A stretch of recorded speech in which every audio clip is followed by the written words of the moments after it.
Tá ao vivo. Tá em 0 pessoas. Boa noite. O pessoal vai começando a entrar na nossa live. Enquanto o pessoal começa a programar e ver que a gente está online. Quando alguém entra, se aparece aí para você? Aparece para mim aqui quem está visualizando já.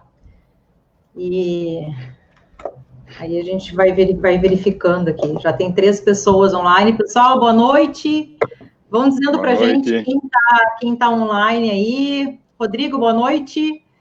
Da onde que vocês são? Que cidade? Que estado? Para a gente dando um oi. Boa noite a todos. Para mais uma noite de live da Supra. Júlio César Salles, boa noite. Sinara Veloso, boa noite. Carlos André Moura, boa noite. Marco Antônio Pazini, boa noite. Rio Claro. Boa noite, Luiz Carlos. Cauã. Rio de Janeiro está online. Rei Milton. Legal, a equipe Supra já está participando aqui. Vão dizendo para a gente de onde vocês são, dando um ok aqui. Bem-vindos à nossa terceira live. Dá o tempinho das 8 horas para a gente se apresentar. Sim, o pessoal vai chegando. Hein? O pessoal vai chegando. Agropecuária Agropet, boa noite. A Tony, nossa gerente de qualidade, está aqui, ó, cuidando de olho com a gente. Boa noite, Tony. Ou Donei. E aí, Tony? Boa noite. Fábio, boa noite, grupo. Israel, Ricardo Hoover, que legal. O pessoal vai entrando aqui. Israel de Brasília. Montes Claros, está cuidando aqui a gente, Montes Claros, Minas Gerais, que legal. É legal a gente saber da onde que são, né? O pessoal que vai falando para a gente, claro. A cidade, que está participando. E o quanto que uma ferramenta como essa atinge, né, a diversidade de regiões e realidades. Verdade, ótimo, né? É muito bom. Pessoal, boa noite, então. 8 horas, horário de Brasília. Não, é 7h30. 7h30? Bah, eu falando 8 horas, horário de Brasília, eu tô assim, que nem a Globo, né? Mostrando, tipo assim, a pessoa, 7h30, horário de Brasília. Obrigado, Ronaldo. Estamos aqui, então, em mais uma live Supra.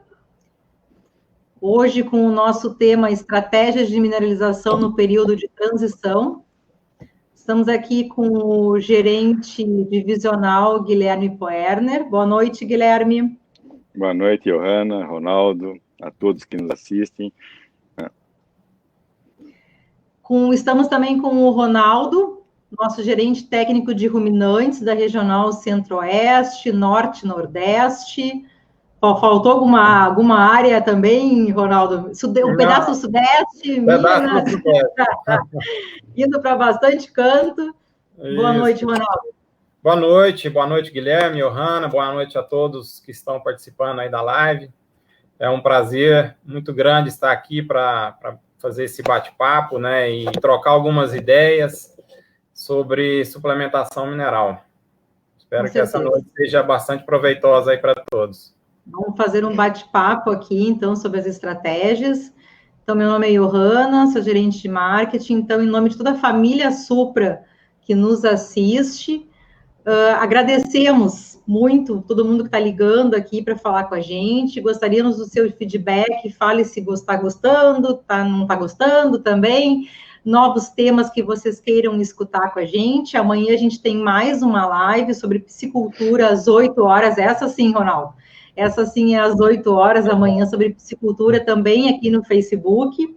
Então, esperamos que no término vocês nos digam. E vá nos acompanhando, mandando perguntas aqui sobre esse tema. Bastante gente entrando, falando com a gente. Rodrigo, Camila, Fábio Peroni, Jorge Labussieri, Alex, Lajinha, Minas. Legal, o pessoal de lá do Norte, Nordeste, Pato Bragado, no Paraná também, todo mundo escutando a gente. Então, vamos começar a falar sobre o nosso tema. Vamos introduzir a nossa apresentação aqui, Ronaldo. Eu peço que tu comente o que a gente vai falar nessa noite. Ok. Então, essa noite a gente preparou aí o assunto de suplementação mineral, né? Nós vamos discutir estratégias para o melhor desempenho, né? E quando a gente fala de suplementação mineral, são bovinos, né, criados em pastagens naturais ou artificiais, onde há uma necessidade de fazer essa suplementação, porque a pastagem ela não atende 100% das necessidades. Então, a suplementação mineral nada mais é do que fazer esse suporte de nutrientes que a pastagem não atende 100% às necessidades do animal.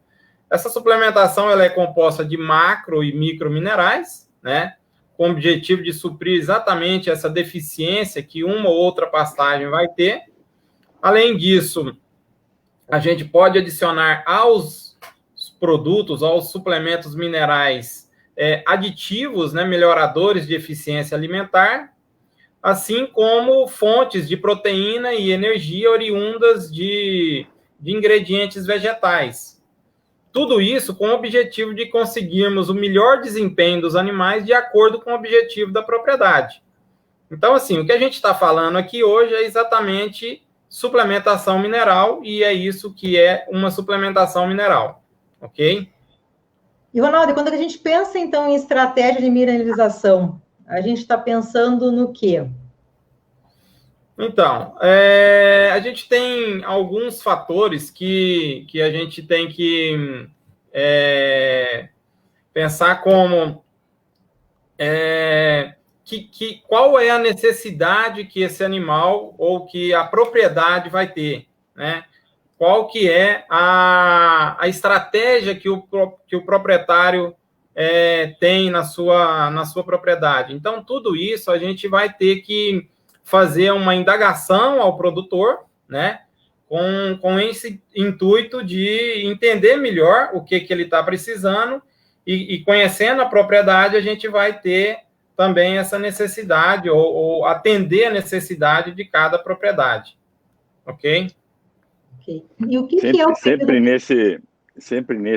nesse ponto aí é fundamental, né, aquela informação assim, nessa fase de transição, temos ou não temos pastagem disponível, né? Que exatamente. Ela vai definir completamente para rumos diferentes a nossa estratégia. Né? Verdade. E o que é o período de transição, Ronaldo? Para a gente poder começar a entender. Tá. O período de transição nada mais é do que... vamos entender o seguinte. Existe duas estações bem definidas na pecuária, que é o período das águas, onde tem abundância de chuva e a pastagem está verde, e o período da seca, onde tem pouca chuva ou, em algumas regiões, quase nada de chuva. Então, o período de transição nada mais é do que o término de uma dessas estações que a gente comentou. Então, assim... você vai agora, na região centro-oeste, norte e até parte do sudeste, a gente está terminando o período da chuva e iniciando aí o período da seca. O que acontece nesse período? O capim, mesmo verde, ele já não está com a mesma qualidade de que no começo das águas, certo? Então, assim, ele já está num estágio de maturação muito alta, né, muito avançada, e com isso... O teor de proteína desse capim diminui e a digestibilidade também cai muito. Então, esse período, às vezes o produtor está olhando lá para o pasto dele está verde, e ele está achando que o animal está tendo o mesmo desempenho que estava tendo antes. Só que não está tendo, porque essa digestibilidade do capim interfere muito no desempenho do animal. Então, a gente tem que ter essa preocupação de adequar a nutrição para esse período de transição. Então, essa é a função da transição. O Guilherme quiser complementar. Não, é muito bem colocado. E assim, só para explicar um pouco melhor, essa queda da digestibilidade, por que o animal perde o rendimento? Porque o nutriente, a proteína diminui, mas os outros nutrientes muitas vezes estão presentes, mas estão indigestíveis, ou seja, o animal não consegue absorvê-los. E aí, a queda no rendimento, né? Então, se a gente fizer uma análise química, muitas vezes aparecem níveis nutricionais que não são aqueles que os animais conseguem absorver. E para deixar claro para o pessoal que está entrando aqui, bem legal, bastante gente, Volta Redonda no Rio de Janeiro, Fernanda, Fábio, Rafael, bastante gente entrando aqui. Para deixar claro que hoje a gente está falando da necessidade de mineralização de transição, falando muito da regional centro-oeste, sudeste, norte do país. Para a regional sul, região sul do Brasil, depois nós faremos uma outra live com o pessoal daqui também, falando sobre outras estratégias, tá? Para deixar claro para o pessoal que está entrando aqui, daqui a pouco não está entendendo o que nós estamos falando.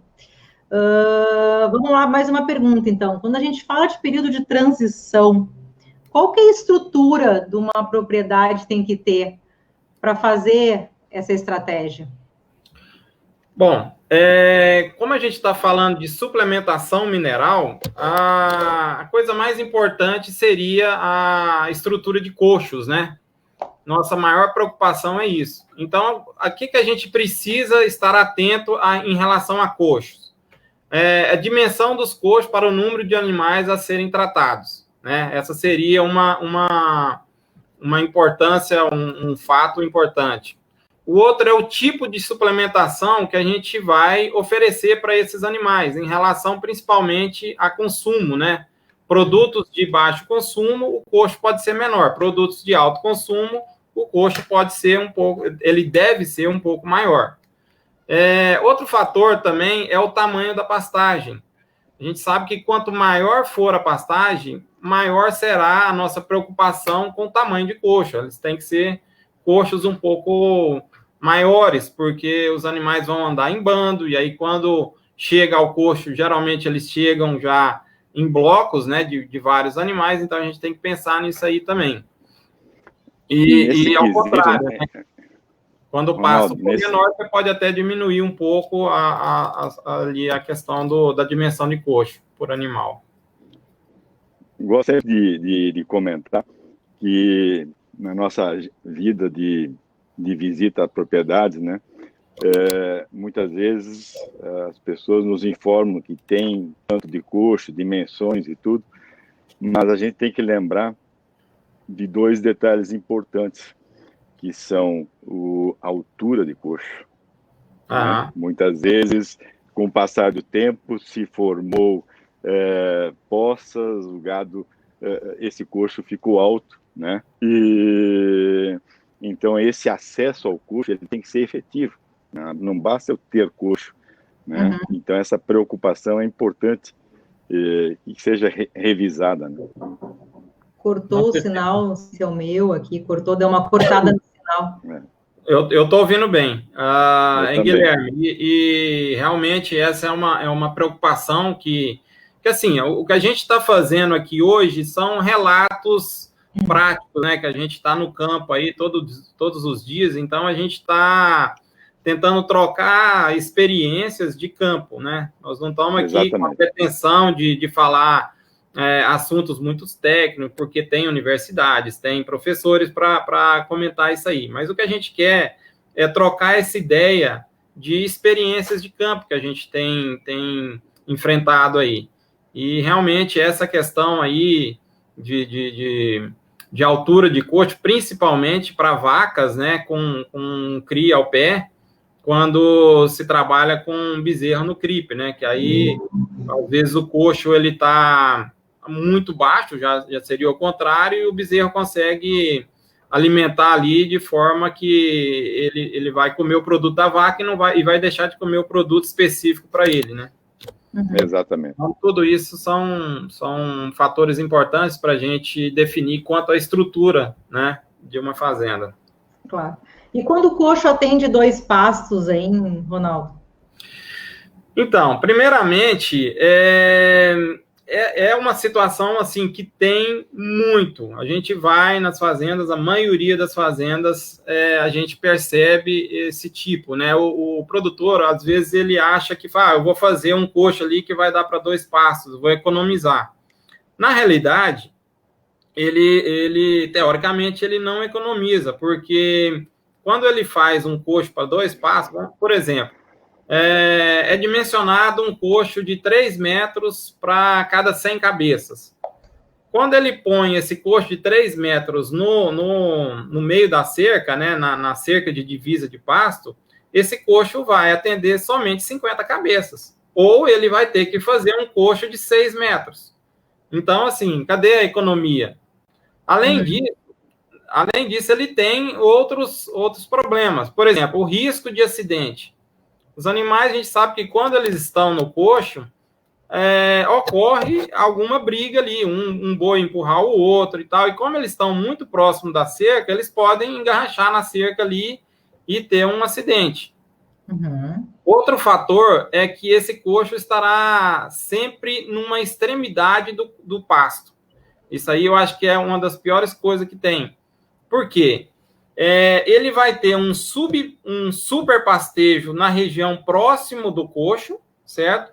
E na região oposta onde está esse coxo, ele vai ter um subpastejo. Então, a sua pastagem ela vai ser consumida desigual ou desuniforme. Então, isso também prejudica muito. Além de, às vezes, nem sempre estar próximo de uma aguada. Então, tudo isso vai interferir no bom desempenho. Outro fator também é a questão de estratégia de mineral. Então, por exemplo, você está com um lote ali de engorda, você tem um tipo de produto. E no passo que está dividindo esse coxo, às vezes você pode ter uma outra categoria de animal que deveria usar um outro tipo de mineral. E aí, como é que você vai fazer? Você só tem um coxo que vai atender duas categorias. Então, tudo isso interfere e atrapalha, né? Atrapalha muito na estratégia da fazenda. Além do fator que... Pode falar, Guilherme. Não, exatamente, muito bem colocado. Né? Então, é uma economia que não se justifica, né?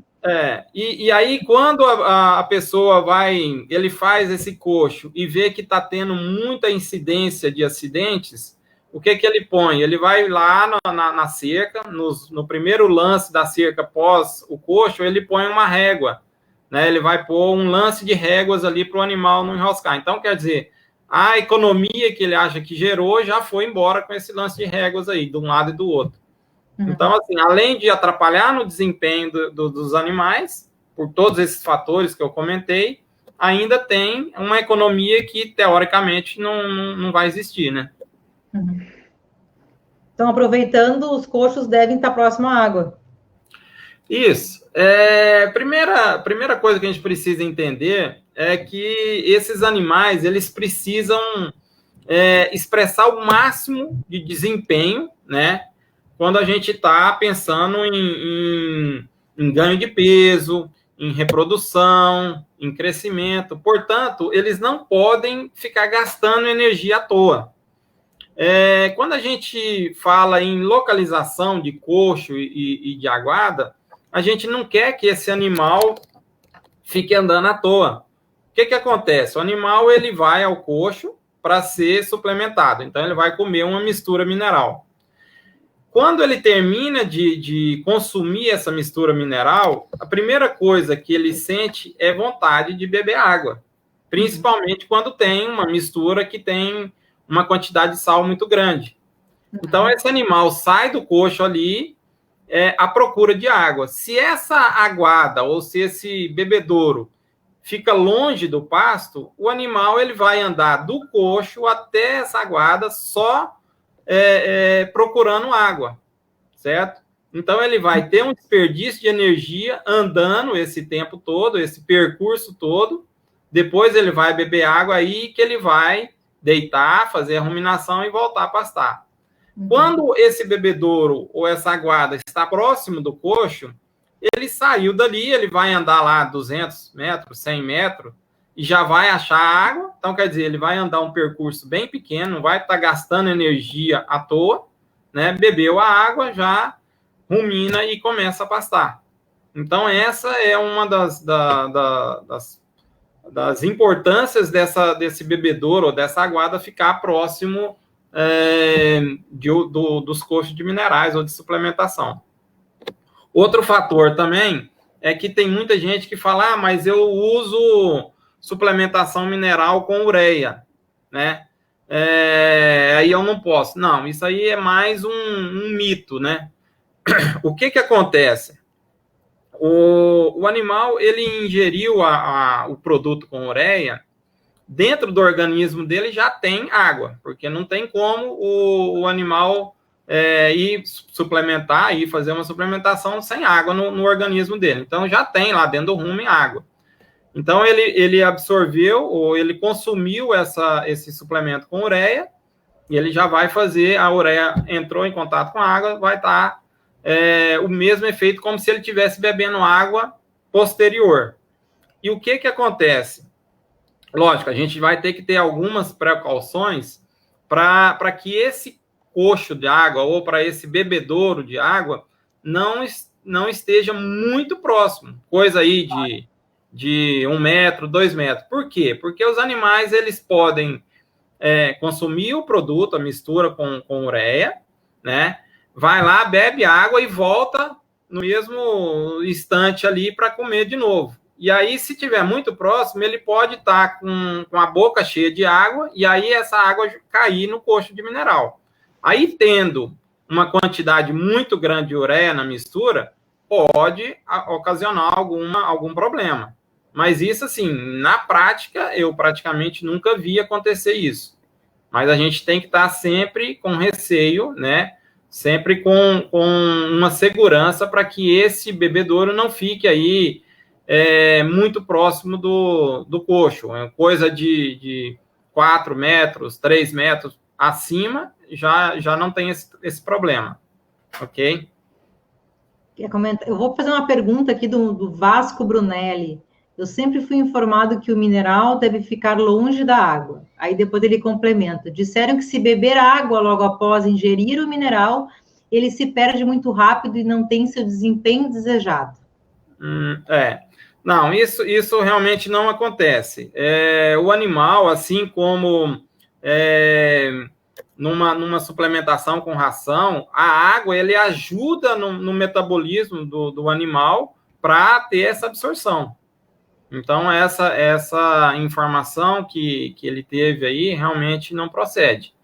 Você tem alguma coisa, Guilherme, para acrescentar? Não, concordo contigo, né? A água é extremamente necessária e para um bom funcionamento uma boa digestão.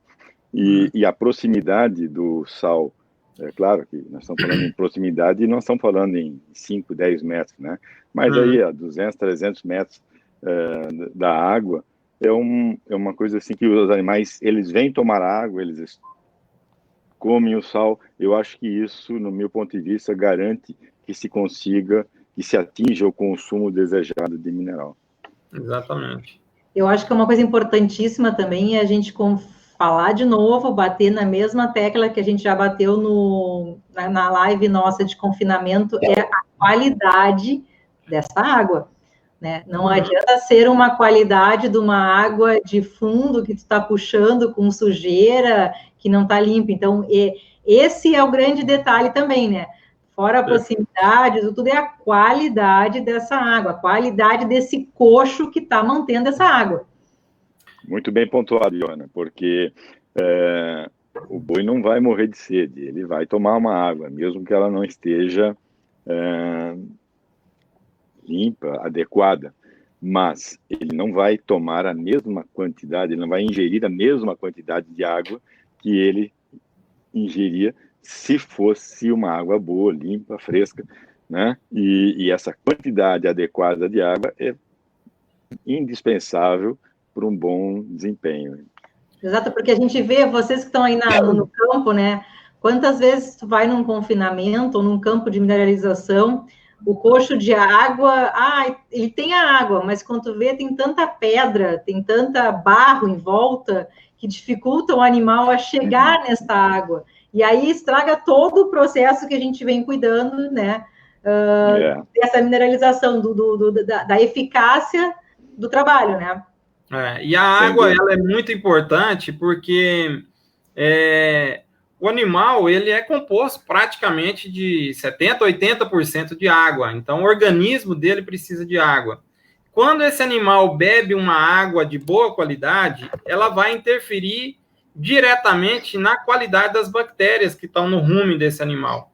E quando a gente trabalha com água suja, isso aí interfere. Até, às vezes, a gente fala assim, vai numa fazenda, fala, a aguada daquela fazenda lá é boa, e você vê que o gado é mais sadio, né? E isso aí é justamente comprovando que água de boa qualidade, ela faz um efeito muito benéfico. Ela é responsável por eliminar toxinas do organismo do animal, né? Ela é responsável por melhorar o metabolismo de todos os órgãos que o animal tem. Então, a água é realmente um ponto que pouca gente se preocupa. A água está lá, acha que água é tudo água, mas não é. Esses bebedouros de cimento que tem, eles apresentam muito aquele lodo. Eu vou em várias fazendas e praticamente todas as fazendas têm esse problema. Então, assim, chega a gente nem vê a água, de tanto lodo que tem. E o cara acha que aquilo dali está normal, tendo água lá está boa. Mas quando ele trabalha com um melhoramento da qualidade da água, o desempenho do animal é outro. Tem fazendas que tem até colocado sombrite em cima dos bebedouros para evitar essa formação de lodo, né? E a limpeza desses bebedouros aí tem que ser frequente também. Outra coisa que o pessoal tem feito para ajudar na limpeza é colocação de peixes, né? Para evitar, o animal às vezes chega lá com a boca cheia de capim ou da própria ração, cai ali, começa a fermentar.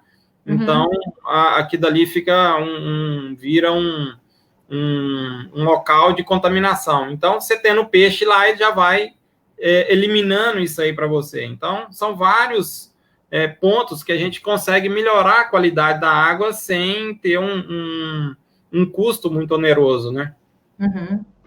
Muito bem. E quais seriam, então, os tamanhos de coxo para fazer essa mineralização? Bom, quando a gente fala de coxo de mineral, a primeira coisa que a gente tem que ter é que tipo de produto que a gente vai utilizar, né? Por exemplo, quando a gente está trabalhando com linha branca, que é aquela linha do mineral que só tem macro e micro minerais, não tem fonte de proteína, a gente está falando aí no consumo de 60 a 120, 150 gramas. Então, para esse tipo de mineralização, você pode trabalhar aí com 4 a 5 centímetros linear por cabeça, tá?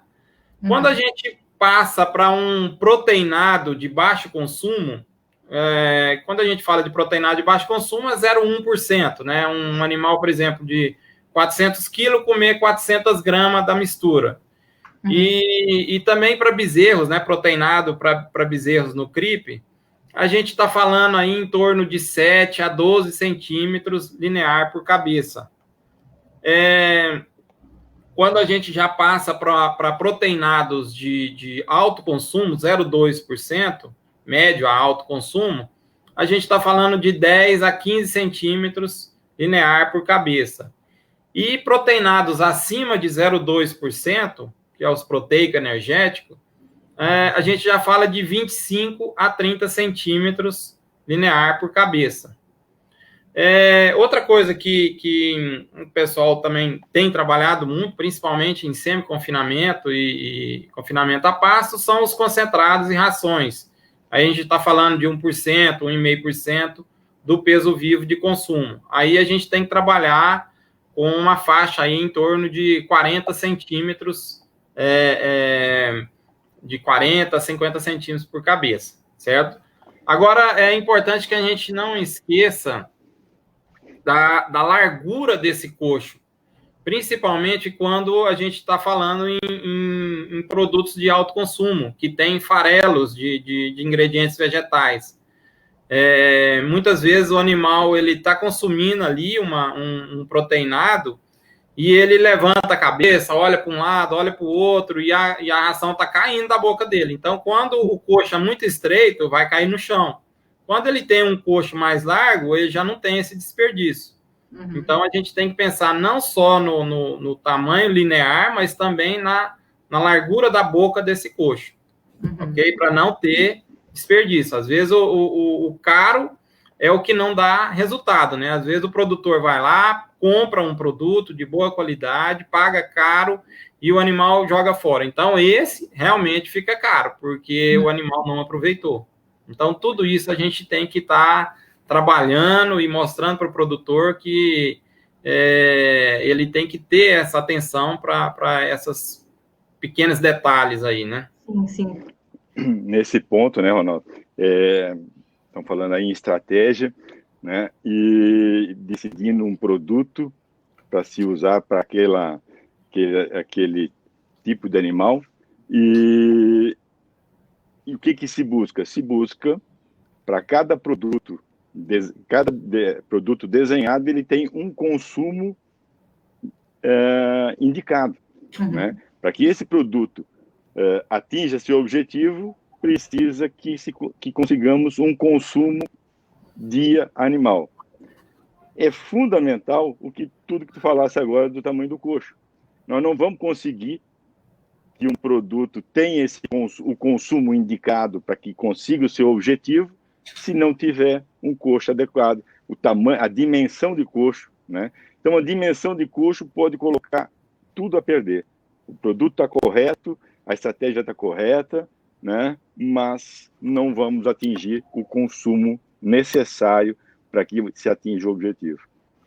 Exatamente. Guilherme, Vasco Brunelli fala aqui, lembro de uma visita que fizemos eu e Guilherme quando fomos ver a água do confinamento e era tão verde e suja que os bois não conseguiam, se recusavam a beber e o proprietário estava junto e ficou abismado. Ele fala que foi em Itatiba, São Paulo, é Itatiba. Abraço o Vasco aí, mano. Igaratá, não, foi em Igaratá, ele diz, ele é de Itatiba, foi em Igaratá isso aí. Vamos lembrar, viu? Só o pessoal está dando aqui as experiências, viu? Que não é verdade isso aí, né? Quais os fatores, então, que interferem no consumo desse mineral? Bom, tem vários fatores, né? Desde o tipo de pastagem, né? Você tem lá uma pastagem de boa, de média, de baixa qualidade. É um pânico, é um braquiária, é um andropógon. Então, tudo isso vai interferir no consumo dessa mistura mineral. O estágio de maturação desse capim, você tem um consumo X no período das águas, quando o capim está verde, está com bastante proteína, com alta digestibilidade, e você tem um consumo bem diferente na mesma pastagem quando está no período da seca, que o capim está seco, está com pouca digestibilidade, né? Então, tudo isso vai interferir. A época do ano, se é o período das águas, se é o período da seca.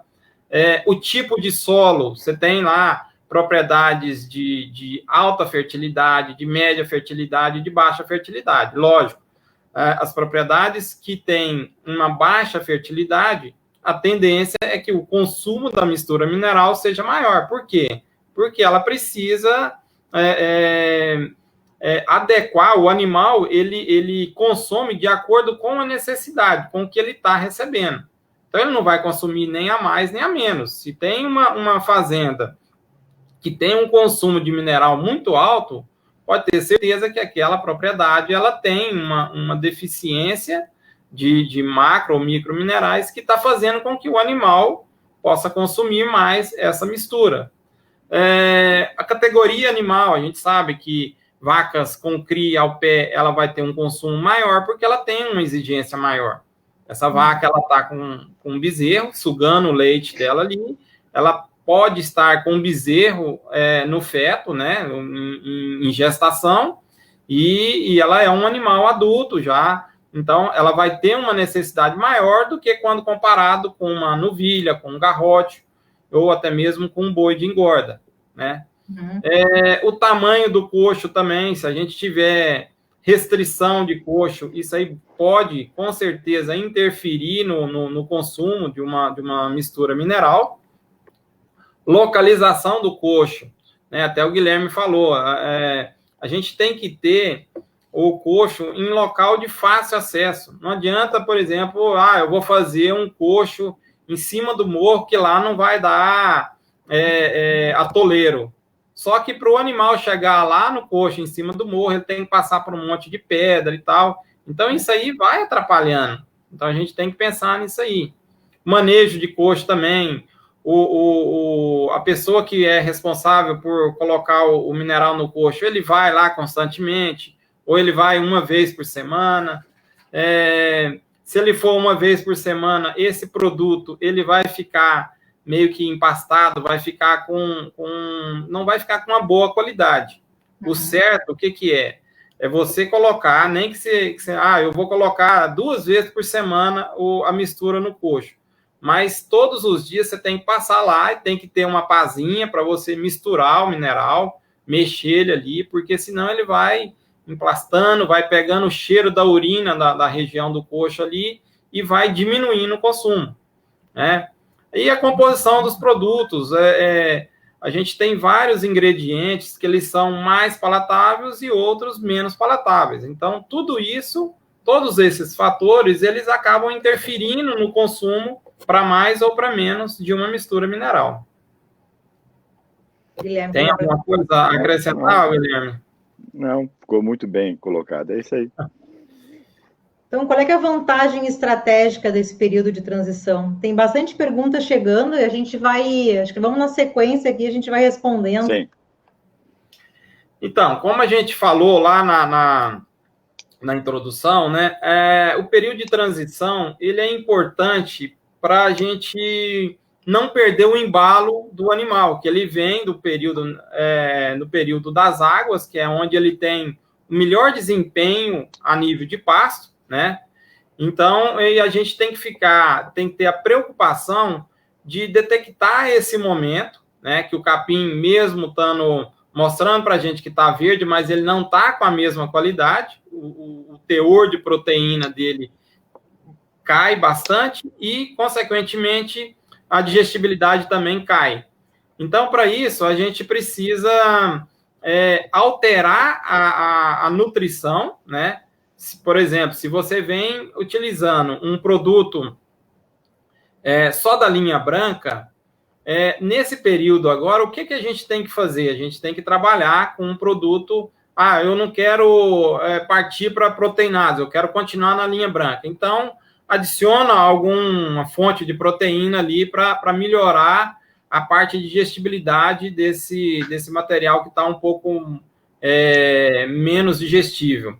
Se a pessoa está trabalhando com um energético, né, que como ele veio do período das águas, é um proteinado com um baixo nível de proteína, a recomendação é que a gente aumente um pouco agora, nesse período, a concentração de proteína, né, justamente para equilibrar essa falta de proteína que o capim tem e equalizar toda a nutrição desse animal. Então, assim, a gente não pode jamais perder o pico de crescimento, né, ou deixar esse animal a perder peso, né? A gente chama até de boi sanfona. Então, a gente tem que estar sempre atento a ter um crescimento ou um ganho linear para que esse animal não regrida, ok? Uhum. Exatamente, Ronaldo. E é o que a gente dizer, né? Na estratégia da transição e da seca, né? Durante todo o período de águas, nós temos um ganho de peso importante pelos animais. E se nesse momento em que a pastagem perdeu a qualidade, a digestibilidade, nós temos que interferir, como colocasse, para que a gente não tenha perda ou minimize ela, porque tudo que ele perder, ele mais na frente ele vai ter que ganhar para depois partir de onde ele já estava.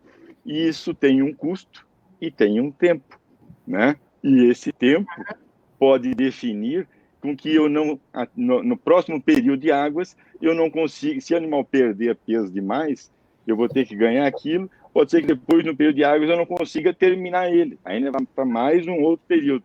Exatamente. Então, esse investimento, ele tem que ser muito bem calculado, né? Qual é o meu investimento, qual é o meu retorno, e se eu não fizer ele, né? E qual será o resultado, né? E então a gente o pecuarista precisa avaliar. Tem alguns pesquisadores, né, e palestrantes que eles falam o seguinte: é mais fácil a gente empurrar um boi ladeira abaixo do que ladeira acima. Então, o que é isso? Quando a gente está empurrando um boi ladeira abaixo, quer dizer que o animal está no período das águas, um pouquinho de suplemento que a gente dá, ele te dá um retorno muito grande, ele te dá um ganho de peso bastante interessante. E quando a gente está empurrando o boi ladeira acima, é no período da seca, que a gente vai ter que realmente dar um suporte maior de nutrientes para esse animal, e o ganho de peso dele não tem a mesma velocidade do que no período das águas. E o período de transição seria a reta ali. Então, assim, a gente não pode perder esse tempo dessa reta aí e não empurrar esse boi, porque senão ele acaba parando. Então, acho que assim, um paralelo seria empurrar o boi ladeira acima, ladeira abaixo e no plano. No plano seria exatamente o período de transição. A gente tem que nos preocupar para ele não perder esse ritmo, né? E, em alguns casos, até recuar, igual você falou. Exatamente. Tem bastante pergunta bem interessante chegando aqui, até do Éder também está falando aqui, ó, deixa eu tentar botar na tela para todo mundo ver aqui. Quando determinar a mudança de um proteinado de baixo consumo para um alto consumo, ou vice-versa, para aproveitar? Nessa pergunta do Éder, aí eu te pergunto, né, como é que deve ser feito esse manejo, início, meio e fim, nesse período? A primeira coisa que a gente tem que preocupar é saber o manejo da fazenda, né? Se essa fazenda, qual que é o objetivo que ela tem. Na parte, pensando assim, num animal que a gente sempre está pensando em melhores desempenho, a gente tem que evitar o animal comer um produto de alto consumo e depois, entre aspas, regredir para um de baixo consumo. Então, o que é mais interessante é a gente iniciar com produtos de baixo consumo, né? E com o tempo, com a necessidade, a gente ir passando para produtos de alto consumo. Por quê? Vamos supor, quando você tem os bezerros, ele foi tratado no CRIP, né? Desmamou. Então, você pode, na desmama, trabalhar com proteinados de baixo consumo, porque esse animal, geralmente, ele vai passar o período da seca ali, vai ter ele não vai ter o mesmo desempenho que no período das águas, mas a gente não vai ter um custo tão alto se a gente for trabalhar com produtos de alto consumo. Aí depois chega no período das águas, ele vai ter um suplemento adequado para o período das águas, e na próxima seca, que seria a terminação, a gente entraria com um produto de alto consumo para dar um acabamento melhor e um desempenho melhor. Essa seria uma das estratégias. Lógico, se o produtor conseguir trabalhar desde a desmama com suplementos de alto consumo, o desempenho vai ser melhor, com certeza. Mas, mas eu tenho que otimizar meu custo aqui, meu custo está muito alto. Então, a estratégia seria trabalhar primeiramente com animais mais jovens com baixo consumo e, posteriormente, com alto consumo. E nunca ao contrário, porque senão o animal acaba sentindo essa defasagem aí. Isso aí. E sempre o produto de alto consumo, ele, além dos macro, micro, proteína, ele tem a intenção de fornecer uma fonte de energia, né? E sem esquecer que, para se usar um produto de alto consumo, temos que ter coxo compatível para isso. Né? Né? Então, porque do contrário, no momento em que colocarmos o produto de alto consumo, alguns animais vão comer muito e outros não vão comer nada. Exatamente. A primeira coisa para se ter isso aí é saber a estrutura da fazenda, né? Sem estrutura, a gente não pode recomendar proteinados de alto consumo, né? Estruturas não só física, como mão de obra também. Será que a pessoa tem mão de obra para ir lá frequentemente colocar o produto no coxo? Então, tudo isso a gente enfrenta no dia a dia aí. É verdade. O Fábio faz uma pergunta aqui, nos produtos que contêm ureia, é necessário fazer adaptação, ok? Se por algum motivo ficar sem produto no coxo, é necessário fazer uma nova adaptação? Ok. Sim, sempre é necessário. Lógico, tem alguns produtos que ele tem uma concentração muito baixa de ureia. Então, às vezes acontece, né, de por um motivo ou outro faltar esse produto, e aí o animal vem e acaba consumindo. Mas na segurança sempre é necessário fazer adaptação, ok? Principalmente quando tem uma concentração maior de ureia. Se a pessoa trabalhar no limite do uso de ureia por animal aí realmente é muito necessário fazer essa adaptação. Por isso que quando a gente utiliza produtos com ureia, uma das coisas que a gente preconiza é não faltar no coxo. A gente ter uma constância para não ter esse tipo de problema. Legal.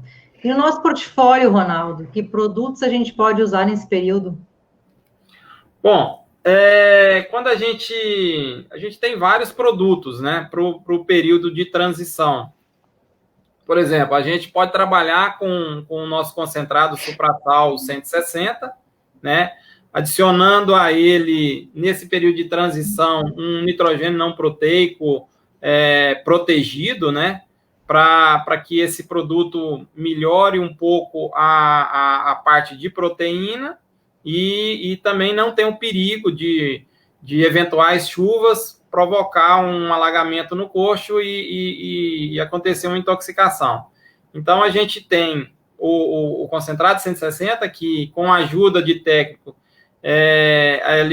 o produtor pode solicitar para a gente uma formulação, também de acordo com os ingredientes que ele tem disponível na região, né? Então, a gente vai e formula de acordo com essa necessidade.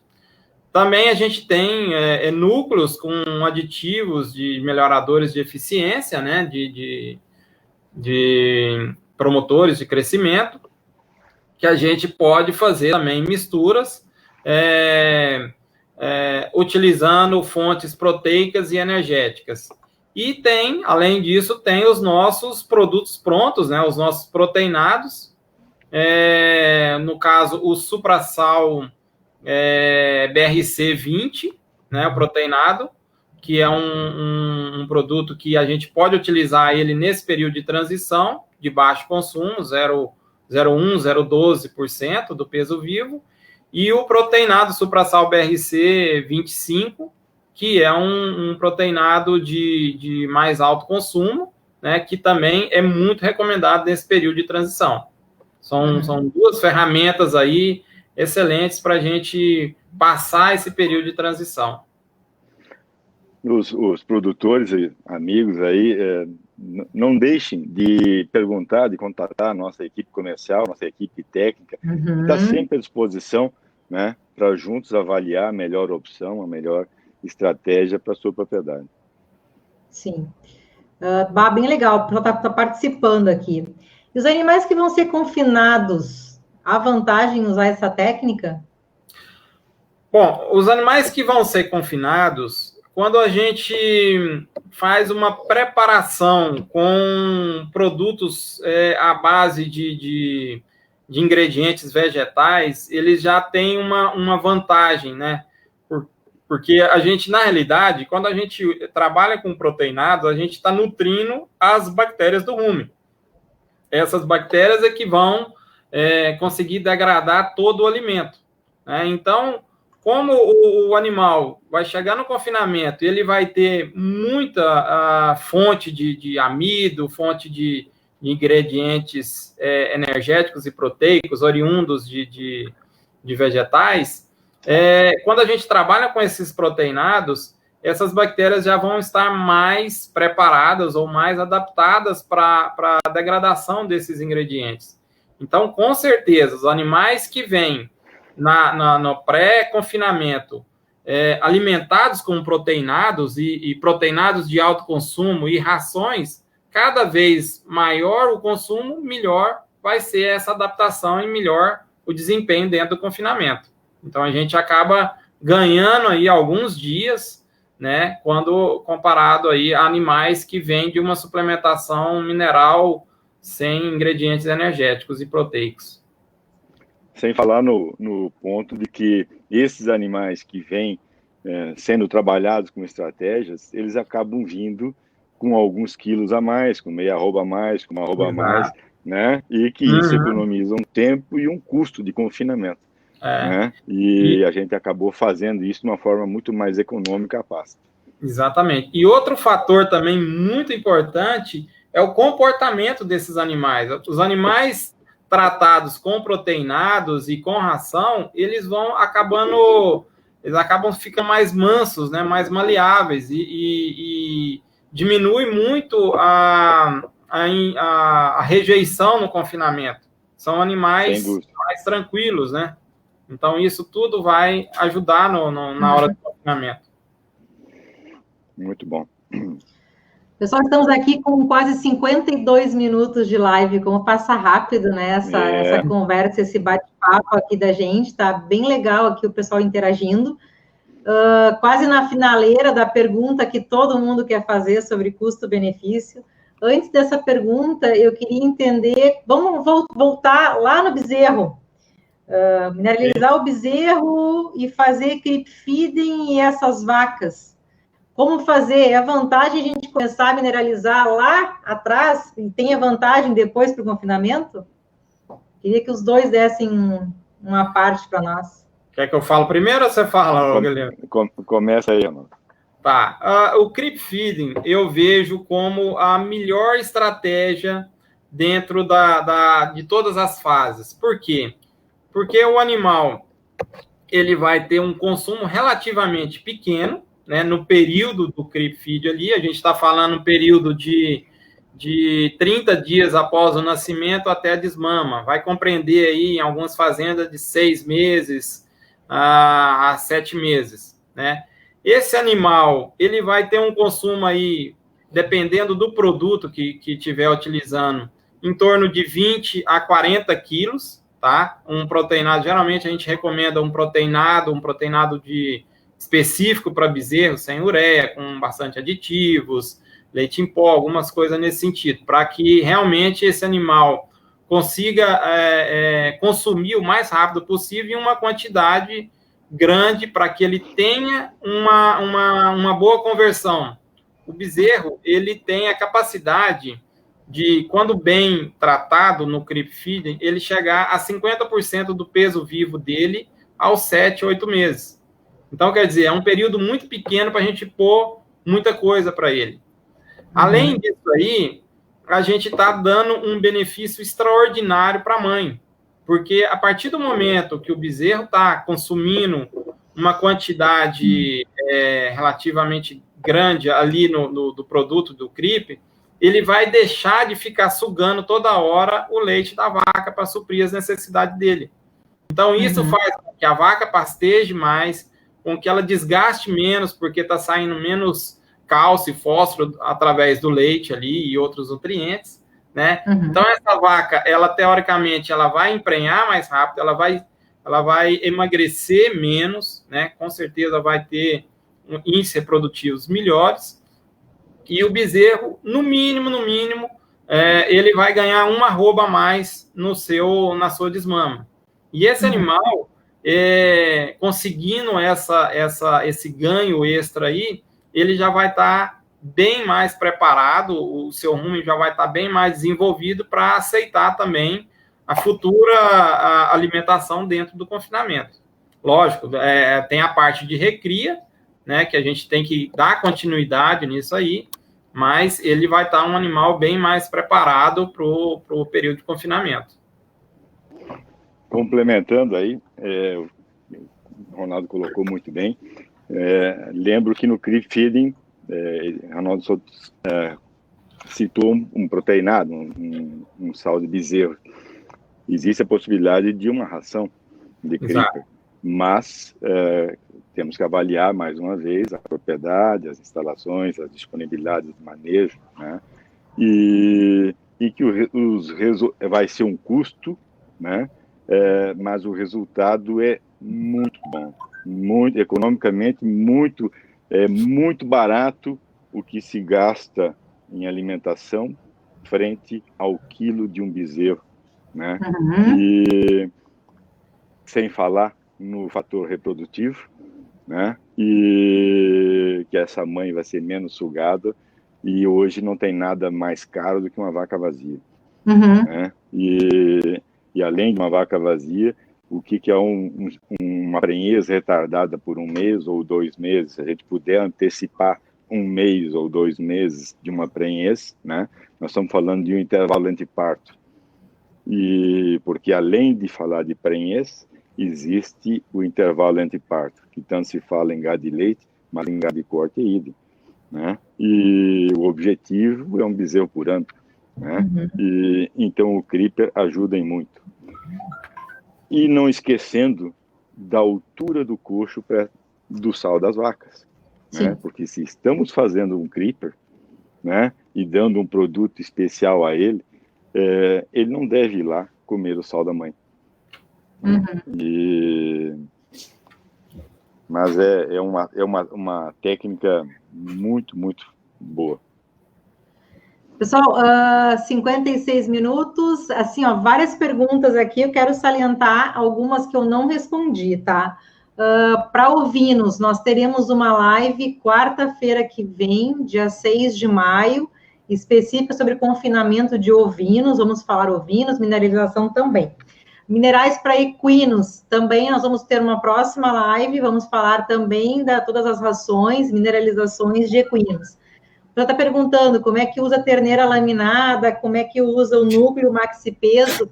Hoje nós estamos focando em estratégia de mineralização, então esses produtos serão também tratados em outras lives. Então, eu peço desculpas para quem está perguntando aqui, mas para a gente poder ter o foco nesse assunto aqui e ficar legal para vocês nos escutarem também e a gente ter uma ideia da nossa linha, porque a nossa linha é muito ampla. Nós temos produtos para cães, para gatos, para peixe, camarão, numa linha, são mais de 650 produtos. Então, a gente não pode ficar divagando tanto, né? Mas vamos à pergunta que não quer calar, né? O custo-benefício disso tudo, trabalhando com um bezerro, trabalhando com essa vaca, o custo-benefício de usar essa técnica. Ronaldo, tu pode nos dizer primeiro, depois o Guilherme complementa? Tá, no caso, você está falando da suplementação no CRIP, né? Exatamente, Tá. Então, o que a gente tem que ter em mente é que um animal improdutivo na fazenda, ele é muito caro, né? E principalmente uma matriz, igual o Guilherme salientou, uma matriz que fica 1, 2 meses sem emprenhar, ela está comendo o mesmo mineral, ela está comendo o mesmo pasto, né? E isso, quando a gente fala de um animal, a gente está falando aí de R$40 de pasto, mais aí R$3 a R$4, dependendo do tipo de produto que ele está comendo no coxo, mais a mão de obra. E aí, quando a gente extrapola para quem tem aí 1.000 cabeças, 2.000 cabeças, a gente vê que é um valor exorbitante. Então, eu não vejo como uma propriedade que mexe com cria, né, ela não usar o creep feed. Ela está deixando de ter um desempenho econômico muito grande. Então, isso pensando exclusivamente na vaca. Agora, quando a gente pensa no bezerro, a gente está gastando aí 30, 40 quilos, que seja esse produto um produto caro, ele vai custar aí R$80, R$90, pensando exclusivamente no bezerro. Ele vai dar, no mínimo, uma arroba. Quanto vale uma arroba de bezerro hoje? Né, Guilherme? Aonde temos esse rendimento? Aonde temos essa aplicação financeira? Exatamente. Né? Então, é coisa que só não faz quem não para pensar que da importância disso aí. Mas eu vou ter uma despesa para fazer esse CRIP, essa instalação é complicada. Não é complicada, você faz com recursos que você tem na fazenda. Coxo hoje você faz daqueles tambor, você faz de bag, você faz do que você tem de disponível na fazenda. Então, assim, o produtor não pode colocar dificuldade, ele tem que atender essas necessidades e entender que cada tecnologia que tem, ela está dando um retorno e um retorno muito bom. Por isso que, às vezes, o produtor fala que fazenda não dá tanto lucro, mas a hora que ele para pegar esses detalhes aí, ele vê por onde que está saindo o lucro. Então, isso aí, e essa fase de cria assim, aonde a gente percebe com mais nitidez que realmente ele tem que ter um produto adequado para a vaca e o creep feed com o consumo dos bezerros adequadamente também. É isso aí, Ronaldo. E a gente, em todas as conversas que eu tenho com o produtor, eu sempre busco estimular assim, o pecuarista, ele que é conservador por natureza, ele tem que se tornar um empresário da pecuária, né? Alguém que não tem medo de investir, né? Desde que ele esteja avaliando qual é o retorno, né? E se ele não fizer aqui, como eu já comentei antes, né? Qual vai ser o resultado se eu não fizer, né? Então, o pecuarista não deve ter medo em fazer as coisas. Os custos existem, vão existir. A cada dia que passa, nesse momento econômico que nós estamos passando agora, eu tenho convicção de que as coisas vão mudar e vão mudar muito, né? As margens de lucro serão cada vez menores, precisamos ser cada vez mais eficientes, né? E o investimento faz parte, né? Investimento inteligente, né? E buscando o melhor desempenho dos seus animais, da sua propriedade.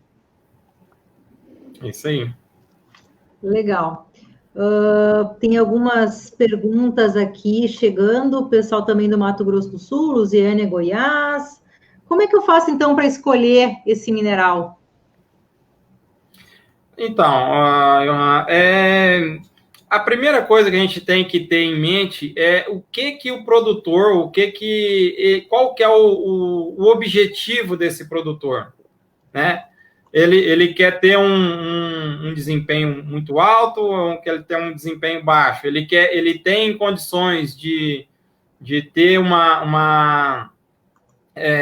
desembolso mais alto, né? Qual a estrutura que ele tem, para qual produto a gente vai indicar. Então, tudo isso interfere diretamente nessa escolha, né? Guilherme? É isso aí. Exatamente por aí.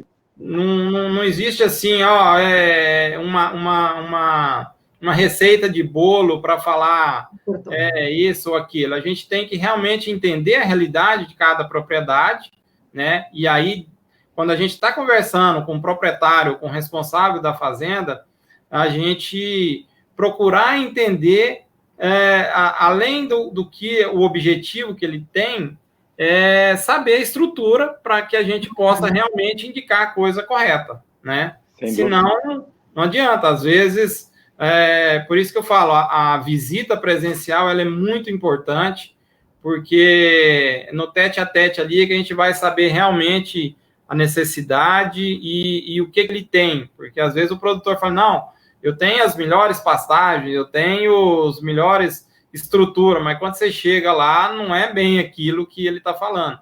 né? Então, tudo isso interfere e é muito importante que a gente esteja mais próximo do produtor. E na ausência de pasto, hein, o que eu posso indicar? Bom, se a gente estiver falando de seca, você acredita em bezedor? É uma boa. Não, mas brincadeira. Tem que ser o bezedor. Mas brincadeira à parte. Pensando em nutrição, uma estratégia, às vezes, errônea que a gente vê, o produtor fala assim, esse ano eu dimensionei mal meus animais aqui e eu não tenho pasto para atravessar a seca. E aí, às vezes, o técnico chega lá e fala, não, então usa um proteinado para segurar. Mas aí ele tá dando um tiro no pé. Por quê? O proteinado...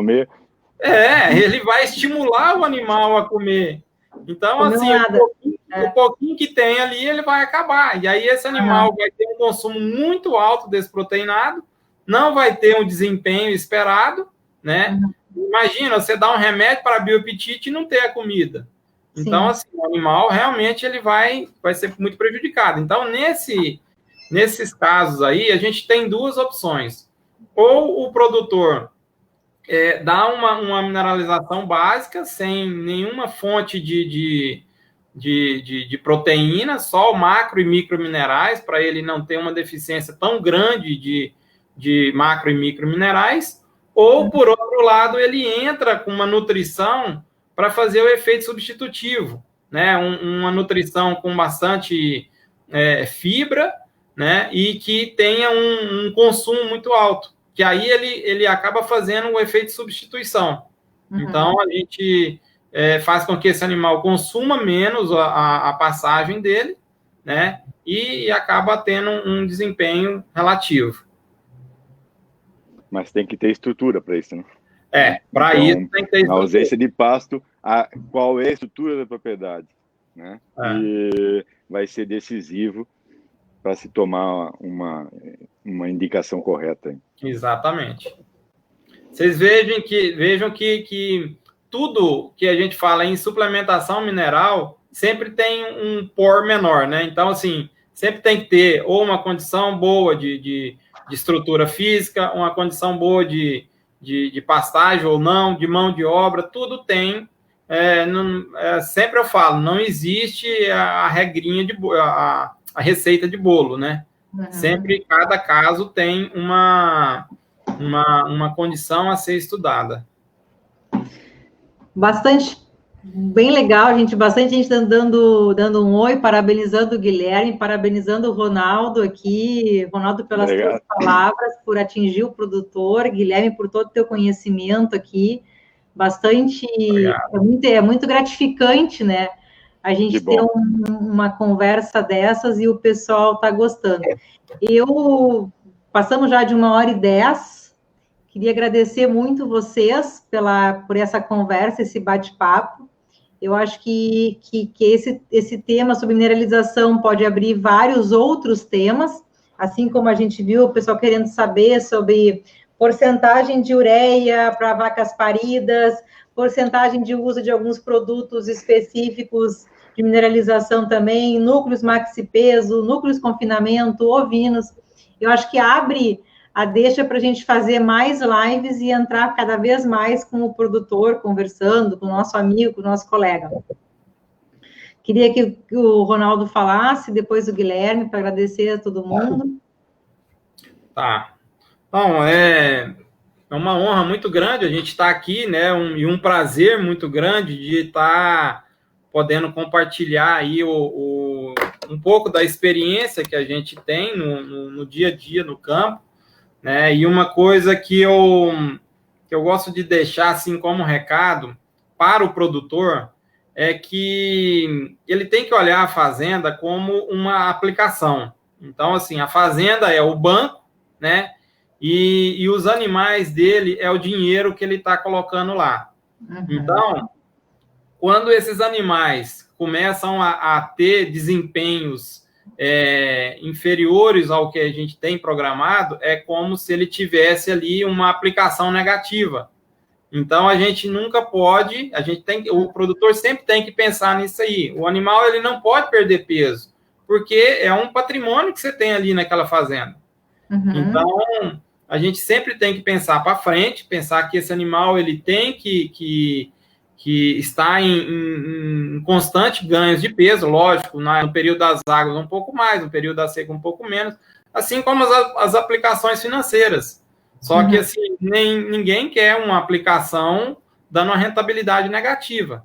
Então, tudo isso, a gente tem as ferramentas para que isso não aconteça, e o produtor, cada vez mais, ele tem que pensar que a fazenda é um banco e o rebanho dele é o dinheiro que ele está aplicando ali. Então, esse dinheiro, ele tem que ir para frente. Ele começou a ir para trás, já é problema.